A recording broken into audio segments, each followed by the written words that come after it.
जय सद्गुरुदेव, जय पटशरणम। श्री ब्रिजमोहन वचनामृत भाग 2, परिच्छेद 3, सद्गुरुदेव दर्शन की लगन। स्थान T34, अतुल ग्रोव रोड, नई दिल्ली, सन 1948। बिन पद चले सुने बिन काना, कर बिन करम करे विधि नाना। आनन रहित सकल रस भोगी, बिन बानी बकता बड़ जोगी। परम पूजनीय सद्गुरुदेव जी का परम पावन तथा परम कल्याणमय पत्र पाकर हृदय को बड़ी सांत्वना मिली। ये पढ़कर कि आपकी पूर्ण कृपा दृष्टि इस पतित की ओर है, बड़ा ही प्रोत्साहन मिला। ये शब्द कभी कभी बुलंदशहर और कभी कभी समय निकालकर यहाँ सत्संग के लिए आ जाया करो, इससे बहुत लाभ होता है। दासानुदास के हृदय में कुरेद पैदा करने लगे। पत्र आने से लगभग आधा घंटा पहले ही प्रिय सतपाल जी, जो पीलीभीत से आए हुए थे, मुरादाबाद के लिए गए थे। उधर धर्मपत्नी को रात्रि से बुखार हो गया था। तापांश यानी टेम्परेचर लगभग 102 डिग्री था। अब क्या करें? धर्मपत्नी से कैसे कहें कि इसका मन फतेहपुर श्री सद्गुरुदेव जी के चरणों में जाने के लिए तड़प रहा है। क्या ही अच्छा होता अगर ये पत्र श्री सत्यपाल जी के सामने आ जाता, तो उन्हें दिल्ली रोक लेता और स्वयं फतेहपुर चला जाता। कभी कभी समय निकाल कर यहाँ सत्संग के लिए आ जाया करो, इससे बहुत लाभ होता है। क्या ये सद्गुरुदेव जी की आज्ञा दास को बुलाने की नहीं है तो और क्या है? मैं तो जरूर जाऊंगा। क्या धर्मपत्नी को भी इसी रात्रि से बुखार आने को था? क्या इस पत्र को भी सत्यपाल जी के जाने के आधा घंटा बाद ही मिलना था? यह सब दास की परीक्षा नहीं तो क्या है? जब फतेहपुर जाने का निर्णय दास ने पूर्ण रूप से कर लिया, तो फिर धर्मपत्नी से कहा, गुरु महाराज जी का पत्र मिला है, उन्होंने दास को बुलाया है। मेरा विचार आज ही सायंकाल की गाड़ी से फतेहपुर जाने का है। धर्मपत्नी ने कहा, ऐसे पत्र तो आया ही करते हैं, उचित अवसर देखकर ही जाया जाता है। क्या आप मुझे ऐसे बुखार की हालत में छोड़ जाएंगे? ये दोनों बच्चे दिनेश और रमेश वैसे ही तंग करेंगे, इनके खाने पीने का इंतजाम कौन करेगा? दास ने उत्तर दिया, मुझे पूर्ण विश्वास है कि आपका बुखार मेरे जाते ही बिल्कुल ठीक हो जाएगा। मैं 4 दिन में वापस आ जाऊंगा और तुम्हारे लिए दवा और बच्चों के लिए डबल रोटी, फल इत्यादि अच्छी मात्रा में छोड़ जाऊंगा, ताकि आपको खाने के लिए कुछ बनाना न पड़े। धर्मपत्नी ने नाराज हो कहा, ये कौन सी भली बात है कि आप हमें ऐसी हालत में छोड़कर चले जाएंगे? मेरी तबीयत तो वैसे ही बहुत खराब है। ये बच्चे अकेले और मुझे तंग करेंगे। अगर आपको जाना ही है तो फिर कभी चले जाना। दास ने कहा, मेरा दिल तो आज ही जाने को है, और अगर नहीं गया तो मेरे दिल को बहुत दुख होगा, और न मालूम ये दुख कब तक बना रहे। धर्मपत्नी ने कहा, और आपके चले जाने से हमें क्या सुख होगा? इसमें आपके दिल को दुख होने की कोई बात तो है नहीं। आपके गुरु महाराज ने ये तो लिखा नहीं है कि खत देखते ही चले आओ। मैं आपसे जाने के लिए मना करती नहीं। ऐसी हालत में स्वयं ही नहीं जाना चाहिए। दास ने कहा, परम पूजनीय गुरुदेव जी ने बुलाया तो है ही, वो ये तो कभी भी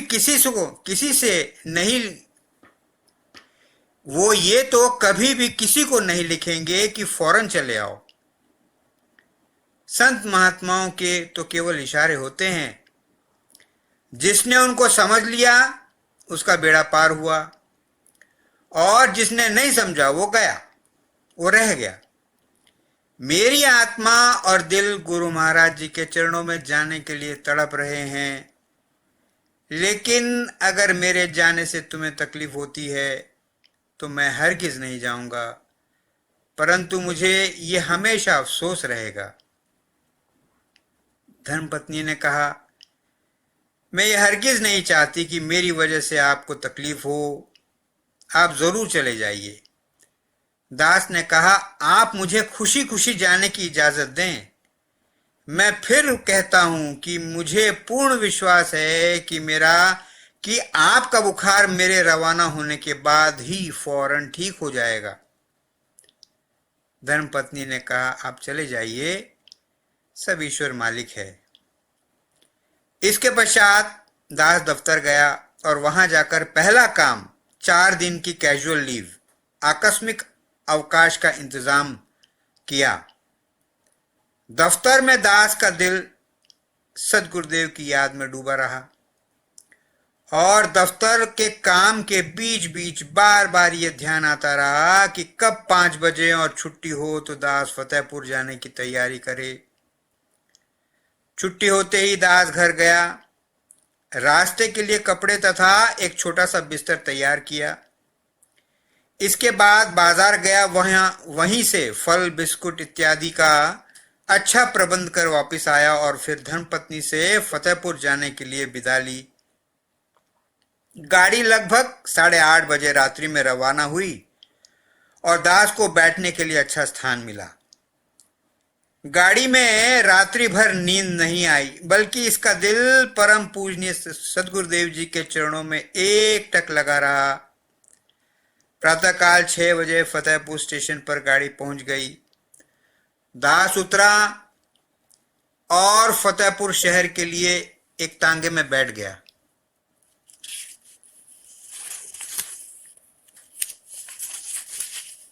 शहर में पहुंचकर श्री गुरुदेव जी के मकान का पता आसानी से मिल गया और लगभग 6:30 बजे दास श्री सदगुरुदेव जी के शुभ स्थान पर जा पहुंचा।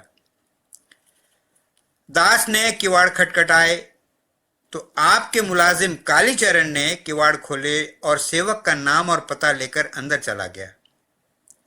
2 मिनट बाद ही आकर उसने बैठक खोली और दास का बिस्तरा और अटैची उसमें अंदर रखकर दास को अपने साथ अंदर ले गया। मकान काफी खुला था, सहन काफी लंबा चौड़ा था, जिसके दोनों तरफ कमरे थे। परम पूज्य सदगुरुदेव जी अभी लेटे हुए थे। दास ने जाकर आपके चरणों पर माथा टेक कर प्रणाम किया।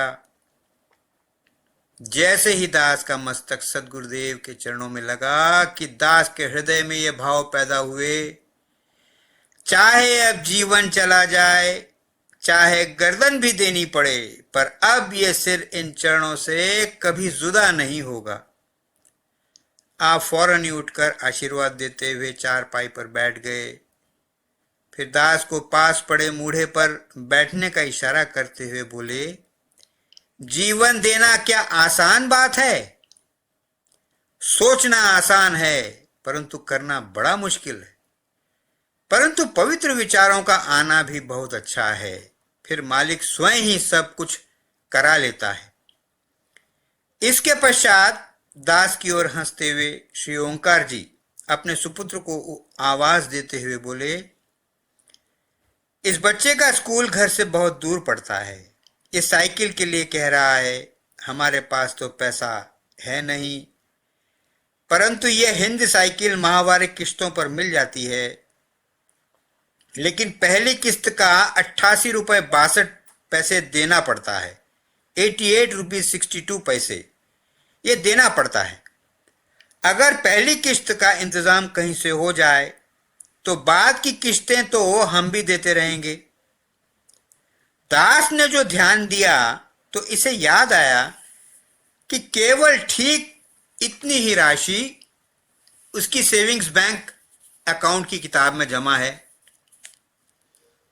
बड़ी अजीब बात है कि इतने रुपए की ही किस्त भी देनी पड़ेगी। दास ने सोचा कुछ भी कहना तो खराब है, परंतु घर जाकर इस रुपये को सद्गुरुदेव के चरणों में भेजने का निश्चय कर लिया। इसके पश्चात आपने घर की कुशलता का हाल पूछा। दास ने कहा, सब प्रकार कुशल है, परमात्मा की कृपा है। इस पर आपने फरमाया, क्या कहा? सर्व प्रकार कुशल है। हमें तो कल रात्रि में लगभग 8:30 बजे जब तुम गाड़ी में चढ़े होगे, बैठक में सत्संग कराते कराते तेज बुखार हो गया और सत्संग के बीच में उठकर अंदर आना पड़ा। अब इस समय तबीयत ठीक है। जब आप घर वापस जाएं तो बहू को अगर कुछ तकलीफ हो तो होम्योपैथिक की दवा दिला देना। वैसे अब ठीक है, कोई घबराने की बात नहीं। दास मुस्कुराया और मन ही मन कहने लगा कि मैं तो धर्मपत्नी से कह ही आया था। सद्गुरुदेव जी की कृपा फौरन हो ही गई। इसके पश्चात आपने दास को शौच आदि से निवृत्त होने का आदेश दिया। अनोखा भोजन।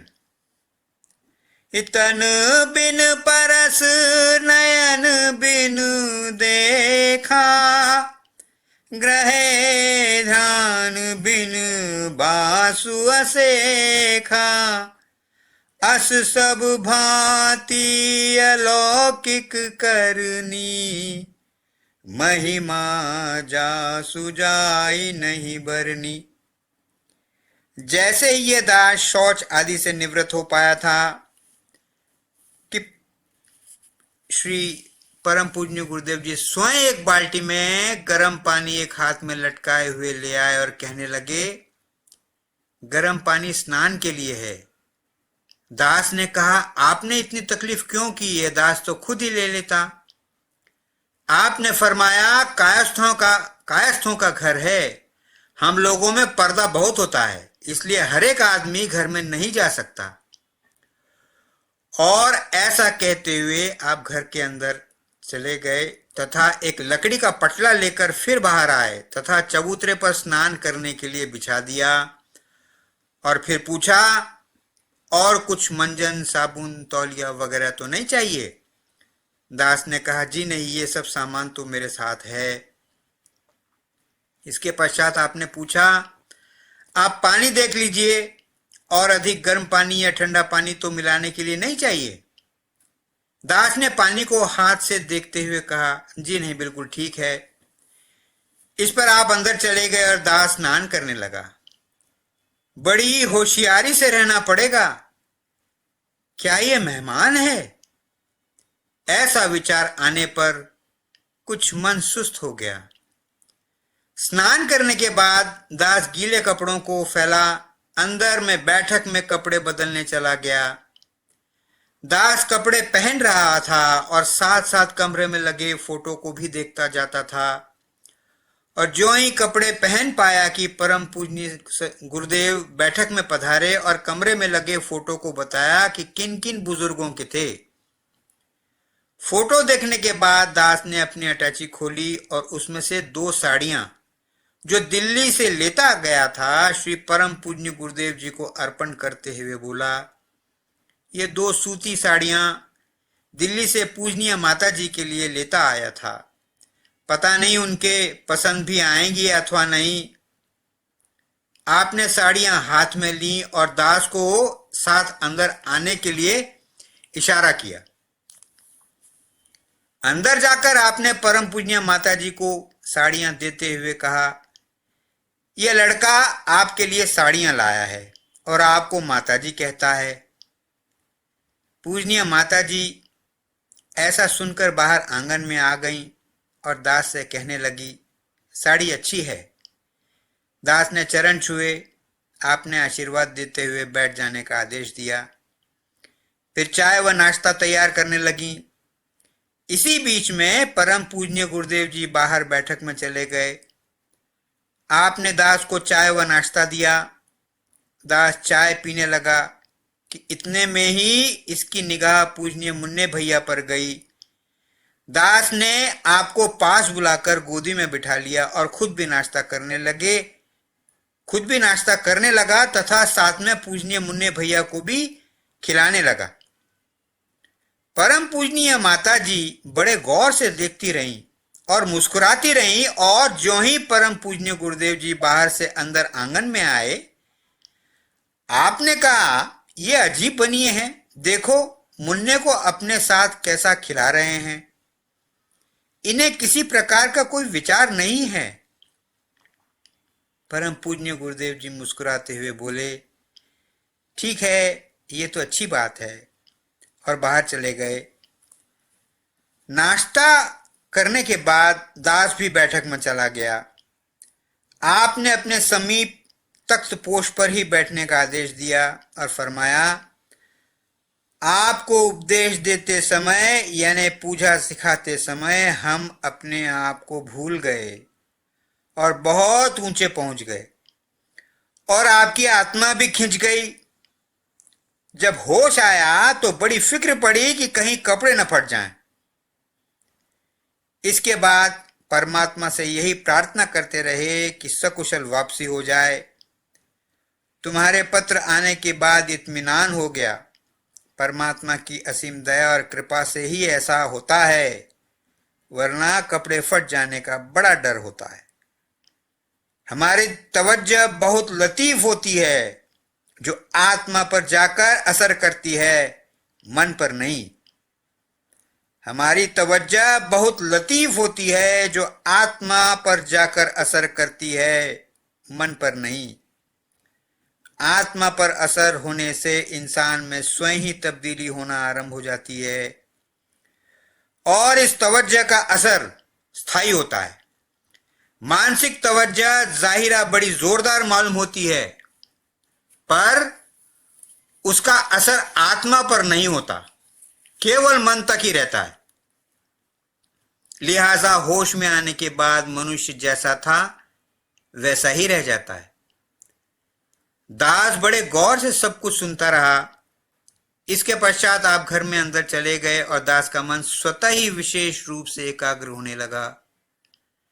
दास कुछ समय तक बैठक में बैठा आत्मिक आनंद रस लेता रहा। जब सचेत हुआ तो फिर घर में अंदर गया तो देखा कि परम पूजनीय सदगुरुदेव जी भोजन कर रहे थे। दास को देखकर परम पूजनीय माता जी ने फरमाया, आज कुछ देर हो गई थी, इस डर से कि कहीं आपके दफ्तर को देर न हो जाए, उड़द की दाल की खिचड़ी बना ली थी। अब इनके लिए दास की ओर इशारा करते हुए पक्का खाना बनाऊंगी। दास ने कहा, मेरे लिए पक्का खाना बनाने की कोई जरूरत नहीं है, मुझे तो उड़द की दाल की खिचड़ी बहुत अच्छी लगती है, पक्का खाना तो मुझे बिल्कुल पसंद नहीं है। परम पूजनीय माता जी ने कहा, यह कायस्थों का घर है, भला ये कैसे हो सकता है कि हम अपने मेहमान को खिचड़ी खिलावें, ऐसा कभी नहीं होगा। दास ने कहा, माता जी, मैं मेहमान थोड़े ही हूं, आप मुझे मेहमान कैसे बताती हैं? मुझे तो खिचड़ी बहुत अच्छी लगती है, मैं तो खिचड़ी ही खाऊंगा। इसी बीच में परम पूज्य गुरुदेव जी ने अपने थाल की ओर इशारा करते हुए फरमाया, अच्छा भाई, अगर हिम्मत हो तो इसी में आ जाओ। दास फौरन ही हाथ धोकर परम पुण्य गुरुदेव जी के साथ उनके ही थाल में भोजन करने बैठ गया। थोड़ी देर में भोजन करते करते दास को बड़ी तीव्र महवियतकारी होनी आरंभ हो गई। दास का हृदय से लेकर मस्तिष्क सब विद्युत धाराओं से ओतप्रोत हो गया। मस्तिष्क की तो हर नस फड़क उठी। आंखों की पुतलियां स्वतः ही कुछ ऊपर की ओर एक स्थान पर स्थिर हो गईं। आंखों के पलक स्वतः ही झपकने लगे। आनंद का तो पारावार ही न रहा। भोजन करने के बाद जब दास उठा तो इसे चलना भी अच्छा नहीं मालूम होता था। दास बैठक में चला गया और वहां जाकर बैठकर आत्मिक आनंद का रसास्वादन करता रहा। लगभग आधा घंटा बाद एक इक्के वाला आया और दरवाजे पर खड़ा हो गया। चपरासी ने दफ्तर का लाल बस्ता जिसमें फाइलें बंधी थी ले जाकर इक्के पर रख दिया। इसी बीच में परम पूज्य गुरुदेव बैठक में तशरीफ लाए और एक अलमारी का ताला खोलते हुए बोले, वैसे तो तबीयत आपकी यहाँ बराबर लगी ही रहेगी, परंतु फिर भी अगर इच्छा हो तो इस अलमारी में से जो पुस्तक चाहो लेकर पढ़ना। मैं सायंकाल लगभग 5 बजे तक दफ्तर से वापस आ जाऊंगा। दास ने कहा, बहुत अच्छा, और सादर नमस्कार कर फिर बैठ गया और आत्मिक आनंद रस में डुबकी लगाता रहा। जब बैठे बैठे थक गया तो इसी आनंद रस को चूसते चूसते लेट गया। बड़ा ही मजा आता रहा। लगभग 2 घंटे लेटे रहने के बाद फिर बैठकर ध्यान जनित आंतरिक आत्मिक आनंद का पान करता रहा। लगभग 2 घंटे लेटे रहने के बाद फिर बैठकर ध्यान जनित आंतरिक आत्मिक आनंद का पान करता रहा। लगभग 4 बजे सायंकाल दास को होश आया तो फिर ख्याल आया कि किताब तो इसने कोई पढ़ी नहीं। परम पूजनीय गुरुदेव जी ने इसे अलमारी में से पुस्तक पढ़ने का आदेश दिया था। ऐसा विचार कर इसने अलमारी खोली और उसमें से जून सन 1939 का संत जो इसके सामने पड़ा निकालकर पढ़ता रहा। परंतु आंतरिक ध्यान इतना अधिक जमा हुआ था कि 4-5 मिनट पुस्तक पढ़ने के बाद ही झपकी आ जाती थी। यह भी ध्यान नहीं रह पाता था कि क्या पढ़ा था। कई बार तो पुस्तक ही हाथ से छूट छूट गई। लगभग 1 घंटा दास ने पढ़ने की भरसक प्रयत्न किया, परंतु न तो कुछ पढ़ ही पाया और जो कुछ पढ़ा वो समझ में नहीं आया।